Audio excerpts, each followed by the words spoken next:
Pretty Dece, here we go. Facebook.com/Pretty Dece Show. It's time to geek out with Josh, your host. What's up, everybody? I'm Josh Meek, the Uber Geek. Welcome to Pretty Dece, your entertainment and pop culture podcast. And today, we're touching on some Super Smash Bros. News that has been kind of brewing on the internet this week, and really kind of came to a head today. And of course, Super Smash Bros. Ultimate is coming out in December. They've really been pumping out a lot of news about that game, putting out a lot of video. One of the characters that they have shown off is Mr. Game & Watch. Seemingly innocuous as a character, he is a character that he comes from the super old school handheld games that Nintendo produced, of course, before their consoles, where it was like those little, Tiger Electronic games, where the screen had a few, pre-programmed positions for your character.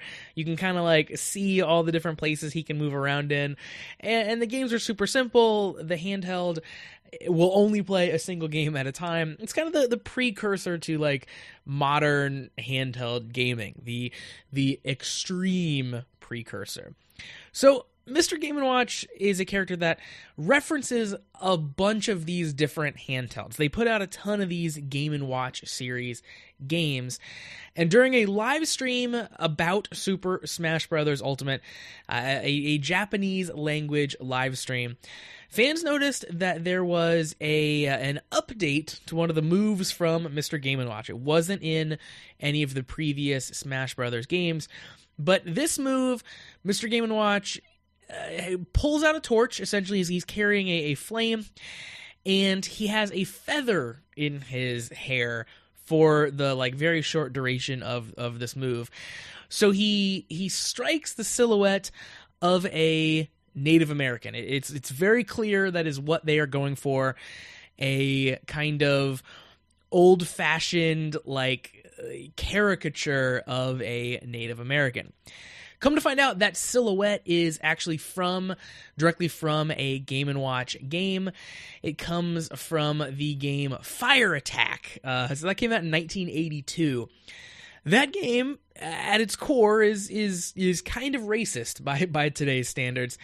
It is about Mr. Game & Watch helping a cowboy basically keep Native Americans from burning down his base. So he's trying to fend off these Native Americans who are running in with torches, trying to burn down a base. Not something that would fly in today's market by any means. This one frame, basically, of Mr. Game & Watch from the Super Smash Bros. Ultimate game featured this character and featured this kind of racist caricature, and that's what Mr. Game & Watch was portraying. People started to get a little upset about that, and I think rightly so. It kind of blew up in several message boards around the internet and on Reddit. People pointed this out. People noticed that this is different, that this was not in the previous games. And weirdly enough, seems to only have been in the Japanese version. They showed some screens from the American version, some footage from the American version, had the same attack with a slightly different animation.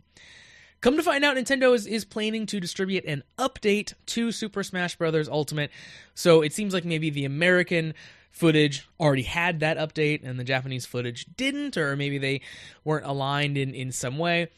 That takes that feather completely out, removes that from the silhouette. Nintendo seems to come firmly down on the side of this was a huge mistake. That was a racist caricature. And they said that the original game on which that depiction of the character, Mr. Game & Watch, was based on was released more than 3 decades ago and does not represent our company values today. We sincerely apologize that this change was not noticed in our marketing material and are continuing to work to make Super Smash Bros. Ultimate an experience that is both welcoming and fun for everyone. So they're fixing it. That's the thing, right? This was probably a minor thing that some artist somewhere went and grabbed from the original game without thinking. I would imagine that there's not really any malicious intent behind this. I don't think anyone at Nintendo is like really trying to sneak through some racist imagery into their Super Smash Bros. Game. I think that someone was probably pretty misinformed, wasn't really thinking through what they were portraying on the screen, just trying to make it accurate to the original game, and then this is what we ended up with. So I don't think we need to get our pitchforks out. I don't think we need to go burn Nintendo down because of this. They're making it right. They're apologizing. It'll be fixed and patched out.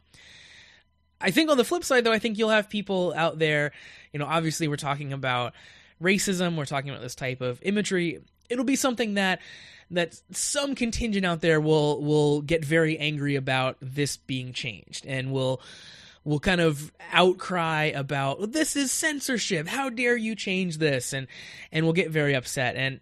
And to those people, I say that they need to get over it. You need to put yourself in the shoes of someone who this caricature, this portrayal of a Native American would be referencing. Imagine that if you yourself are a Native American and a Super Smash Bros. Fan, and you see this in your game, like, that's not going to make you feel good. You don't want to see that. We need to update our Nintendo imagery for 2018.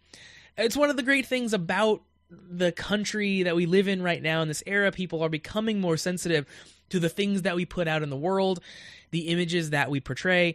Things like these stereotypes are getting less and less acceptable. Things like blackface are getting pushed farther and farther out of the realm of reasonable things to do and portray. And that's fantastic. We are becoming a more accepting society, and a more reasonable, a less offensive society as a whole. We have a long ways to go, right? We still have, the Washington Redskins. We still have the Cleveland Indians. We still have other characters out there that are doing this exact same thing. So good on Nintendo, outside of the NFL or the Major League Baseball, to actually get out there and say, no, we're fixing this. Like, this was a mistake. We didn't intend to portray this. Because we don't see that across the board in terms of large organizations that give us our entertainment. So I hope no one gets really upset about this getting changed, because it's such a minor issue and it is such an important one, I think, to fix. So low impact on the average player, huge impact on people that would actually be offended that this thing would be hurting. So good change there on Nintendo. And I hope it doesn't, affect anyone's playing of the game, because Super Smash Bros. Is still going to be a fantastic game when that comes out. And I'm very excited, of course, to get my hands on it. So, slightly little controversy there, but also we got the fix up. So, that's going to do it for Pretty Dece for today. Catching you up on a little bit of the news and the kind of wave of discontent that's going around the Smash Brothers community. If you want to support Pretty Dece, you can do so. Visit prettydeceshow.com/listener support to find out those details. Of course, you can listen to the show in audio form from your favorite podcast delivery platform. We're on Spotify. We are on Apple. We are on iOS. We are on Google. We are all over the place. Just search. You'll find it. You can also watch the video version. YouTube.com/prettydece will take you right to the channel. And you can interact with me on social media. I love talking to you guys. So hit me up a message, especially about this. I'd love to have honest discourse with you about this Mr. Game & Watch skin, this caricature. I'd love to hear your thoughts about them removing it. Kind of let's talk about it, right? Like, let's be adults. Let's have a conversation about this. You can find me on Facebook, Twitter, and Instagram at Pretty Dece Show.